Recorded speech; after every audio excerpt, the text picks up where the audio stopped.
the first day of fall, and that means sedentary season is approaching.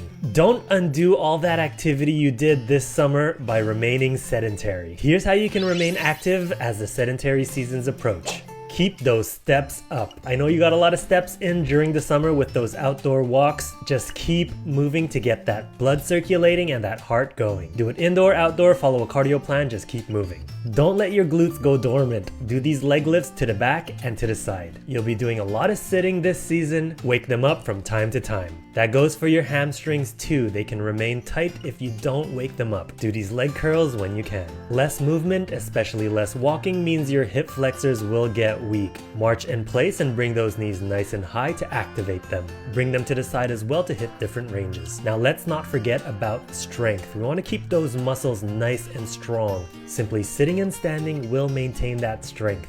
And that goes for your upper body too. Push-ups is a great exercise that will keep your shoulders, your arms, and your chest nice and strong. And of course, we have your core. This is the foundation of everything. Holding a plank for a few seconds will keep it nice and solid. Just a gentle reminder.